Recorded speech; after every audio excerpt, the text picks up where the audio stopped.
back on the record. This is the matter of the State of Ohio versus Elizabeth Betz. It's it's 21 CRB 1116, and you're Ms. Betz, is that correct, ma'am? Yes. Ms. Betz, you are represented here today by Attorney Christopher Kennard. Good morning, Mr. Kennard.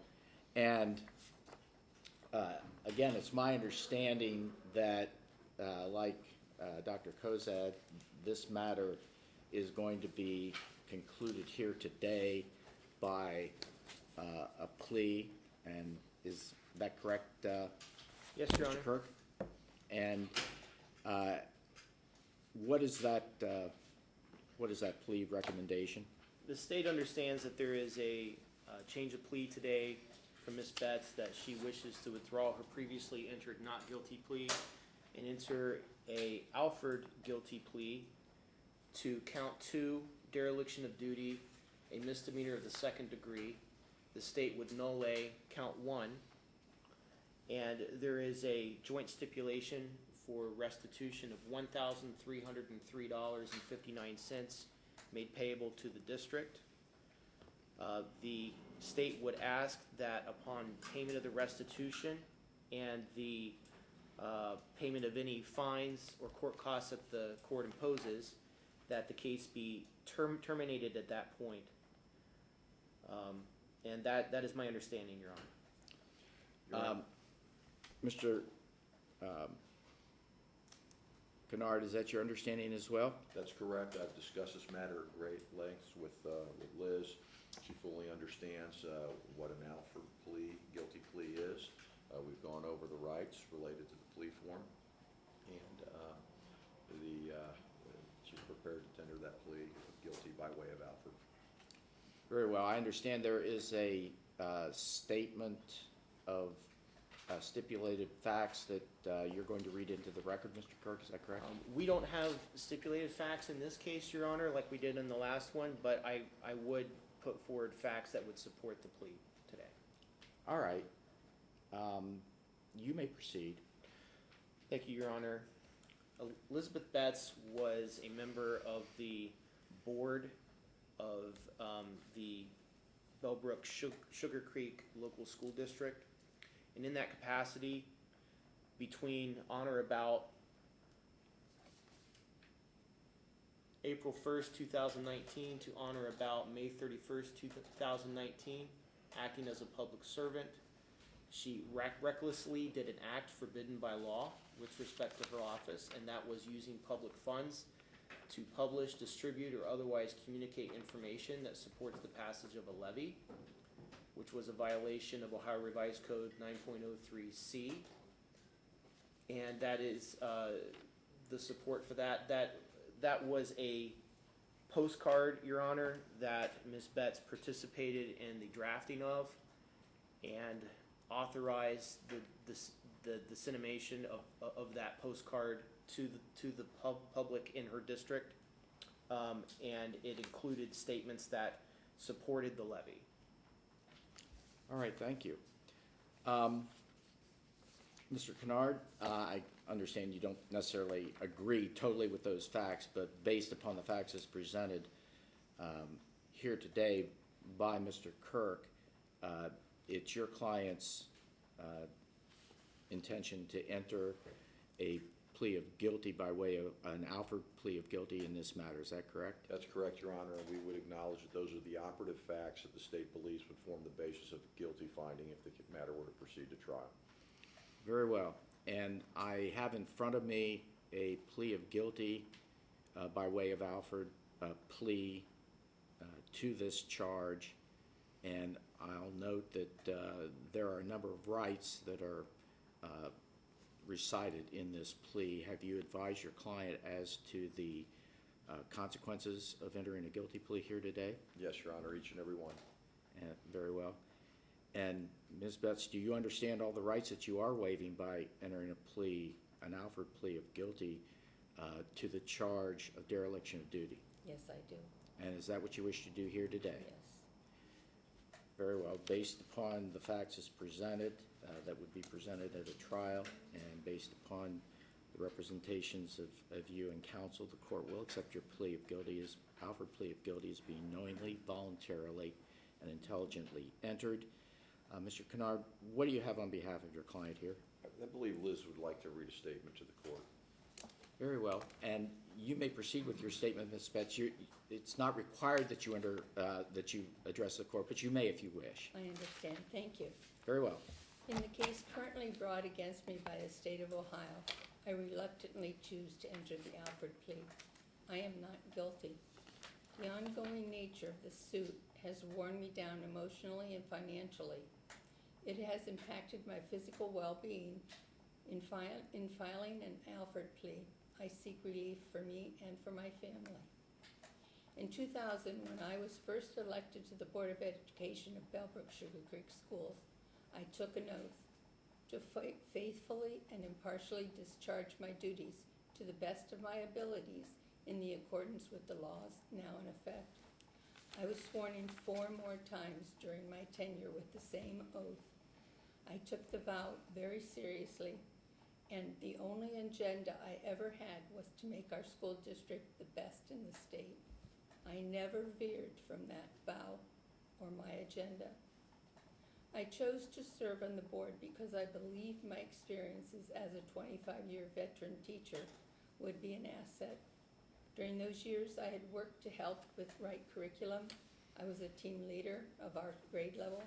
I teamed with a special education teacher as a state pilot program, combining our classrooms to accommodate a wide range of student needs and abilities.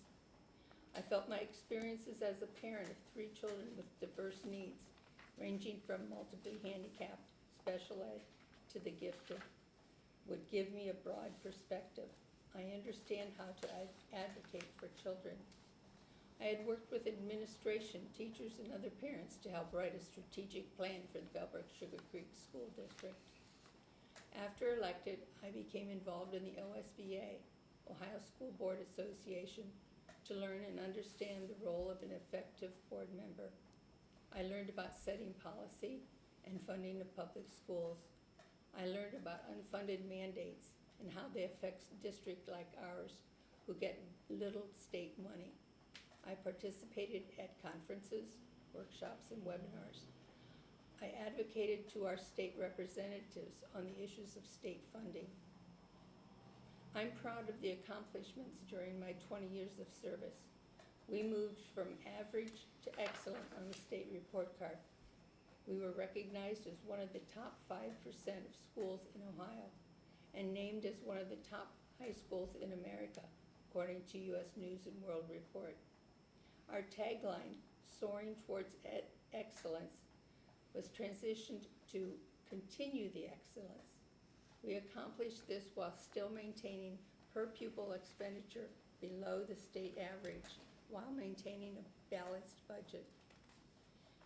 We became the community families flocked to because of the great school system. We were able to build new buildings and renovate existing buildings to state-of-the-art facilities for all students. We partnered with Miami Valley Hospital to fund a new stadium, an over $1 million endeavor at no cost to our community. The only way we could increase our budget was to ask the community to pass a levy. We operated on a very lean budget until we had no choice before going on the ballot.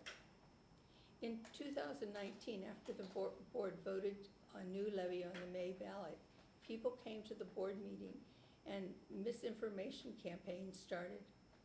The board and school staff are personally attacked in social media claims, claiming the board members were fatted hogs at the trough, getting rich on taxpayers' money.